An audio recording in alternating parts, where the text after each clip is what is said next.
Vic-de-Sceaux, un petit village situé à une centaine de kilomètres de Toulouse, au pied des Pyrénées.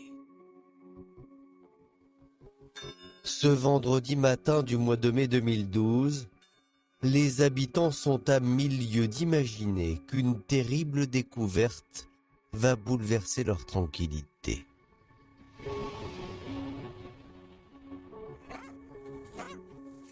Il est un peu plus de 11 heures lorsqu'un retraité arpente la montagne avec son chien.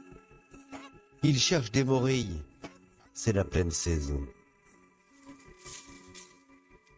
Mais au détour d'un chemin, son fidèle compagnon reste figé devant un tas de terre.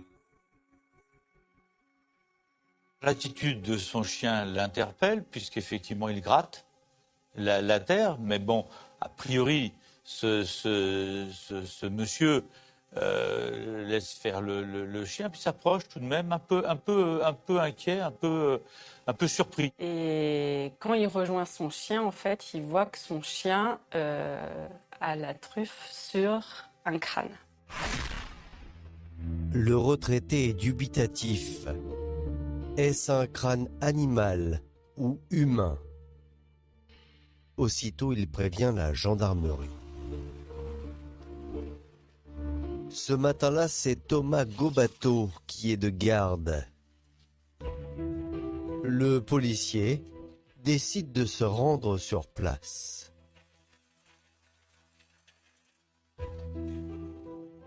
J'ai trouvé à son ton qu'il avait trouvé quelque chose de bizarre, parce que c'est quand même quelqu'un qui connaît bien la montagne. Et donc, il était inquiet de connaître le résultat, quoi, en fait. Et ce que le gendarme va découvrir ne va pas laisser place au doute.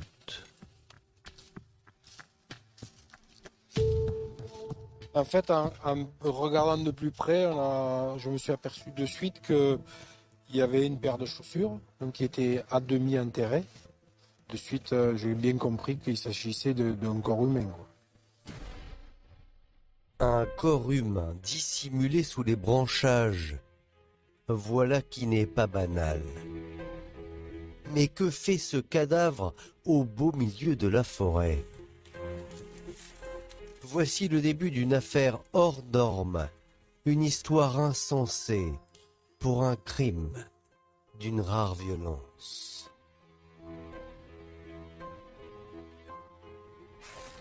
On est dans quelque chose de froid, de mûrement calculé. On a un plan d'action mis au point par deux individus. C'est la première fois que je suis en face d'un individu qui a autant de sang-froid et de cruauté dans ce qu'il dit. Il raconte notamment qu'il éventre des chats, qu'il a des envies de tuer. Ils ne sont pas partis faire une partie de pêche, ils sont partis tuer un jeune homme. C'était un guet-apens, c'était une proie, il était traqué, le 24 mars, il allait mourir. Ça leur a pas coupé l'appétit. Après ça, ils sont partis manger au McDonald's. Ça leur a pas coupé l'appétit.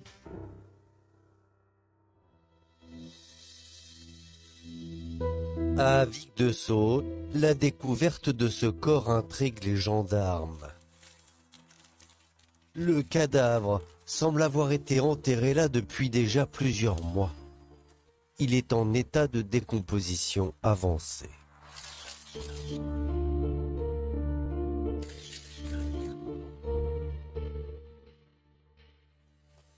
On constate donc au fur et à mesure donc, du déblaiement que ce corps n'est plus en fait un corps mais un squelette sur lequel donc la peau s'est momifiée et également donc est couvert de feuilles mortes qui se sont décomposées dessus. À l'époque, l'adjudant-chef Éric Carbonel est chargé de l'enquête. Et d'emblée, le gendarme va écarter de lui-même l'hypothèse de l'accident. Car le crâne présente de nombreuses lésions.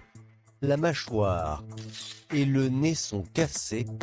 La victime semble donc avoir été battue.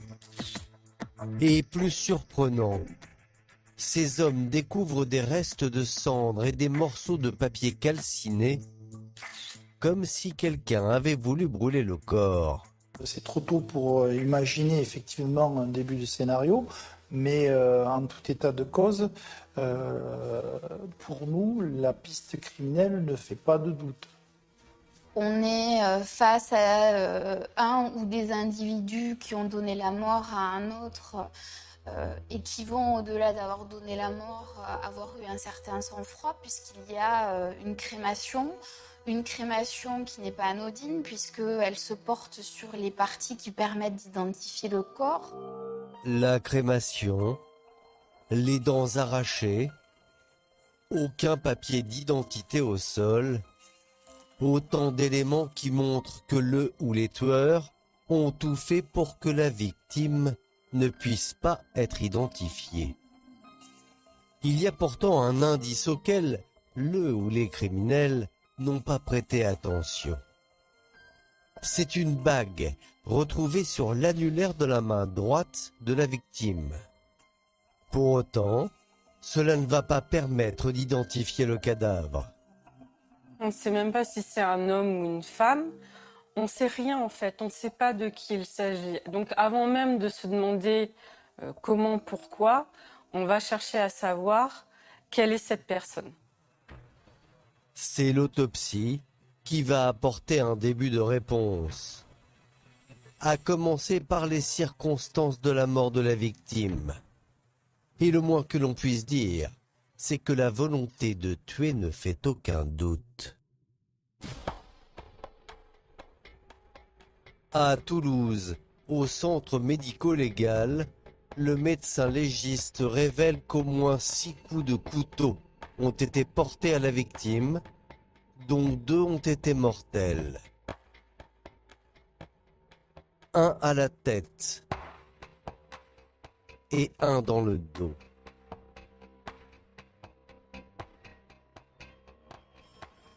Une chose est certaine, c'est que il y a eu quand même une violence extrême, puisqu'on trouve donc des entailles au niveau des os qui sont relativement conséquentes. Donc ça laisse supposer une certaine force pour pouvoir arriver à cisailler un os avec une lame tranchante. Ça ne donne peut-être pas des indices sur la personnalité des auteurs, mais ça donne en tout cas des indications sur leur état psychologique au moment où ils passent à l'acte, c'est-à-dire sur l'état de tension, de violence, d'agressivité et de rage. Le légiste confirme que le corps a bien été brûlé. Mais c'est grâce à l'analyse des ossements que les enquêteurs vont enfin en savoir un peu plus sur la victime.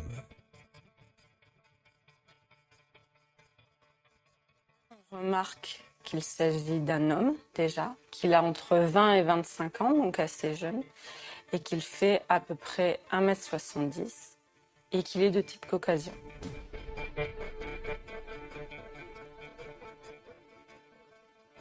La bague est aussi analysée en vain.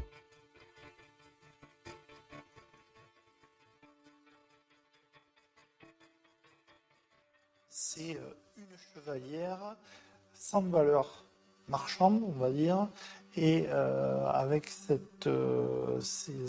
gravures, le chiffre 18 et la lettre K. Et la diffusion faite auprès des unités de gendarmerie, de police, n'amènera malheureusement aucun résultat. Une semaine après la découverte du corps, la victime n'a toujours pas de nom.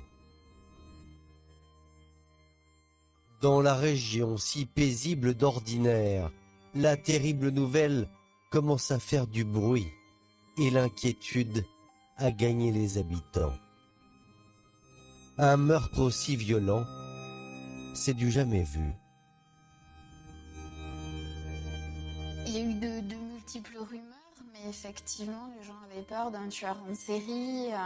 Enfin, véritablement, il y a eu une sorte de peur très très importante parce qu'il faut quand même rappeler qu'on est dans une commune reculée et que tout le monde se connaît. Donc on est un petit peu à regarder le voisin, à savoir est-ce lui, est-ce que je le connais, est-ce que celui qui a été découvert, je le connais également.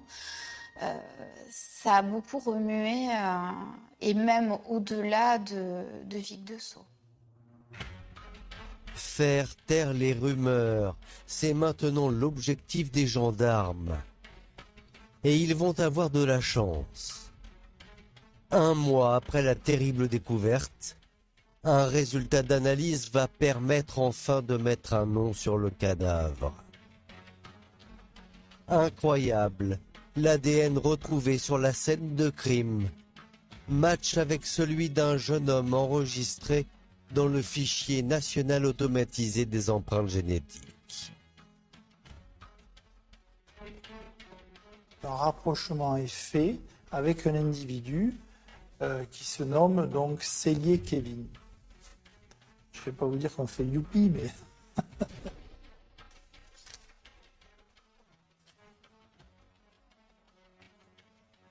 À partir de ce moment-là, l'enquête donc bascule puisque nous avons donc son identité et donc nous allons pouvoir travailler sur cette personne et essayer donc de trouver les raisons qui ont amené donc l'irréparable. Kevin Cellier est un jeune ariégeois âgé de 19 ans. Et surprise, une main courante pour disparition inquiétante avait justement été déposée au commissariat par son oncle et sa tante 2 mois plus tôt. Kevin vivait chez eux à Pamiers, une petite commune située à 50 km de Vic de Sceaux.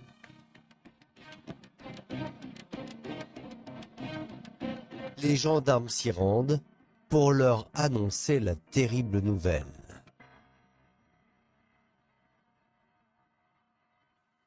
Sur le moment, c'est comme si on nous donne un coup sur la tête.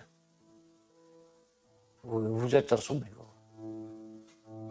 Parce que vous y croyez, mais vous ne voulez pas y croire. C'est dur. On se demande le pourquoi, qui, et qu'est-ce qu'il est allé faire là-haut. Surtout, bon, il n'y avait pas de voiture, lui. Donc, c'est le brouillard, quoi. C'est la grande confusion. Pour Alain, l'oncle du jeune homme, le choc est d'autant plus violent qu'il a élevé et choyé Kevin comme un fils.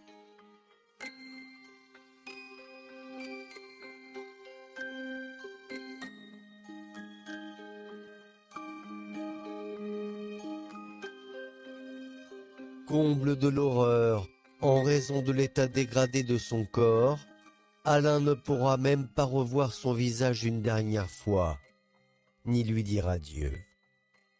Le fait de ne pas l'avoir revu une dernière fois, ça fait mal. On ne doute, on n'en a pas, on n'en a plus maintenant. Mais c'est très dur.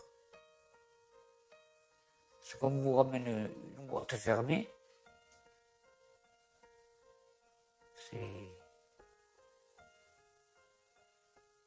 Ça fait mal. Aujourd'hui encore, 8 ans après la mort de Kevin, Alain et sa femme n'ont toujours pas fait leur deuil. Dans leur maison, la chambre du jeune homme est restée intacte. Et dans leur esprit, la même question qui les hante.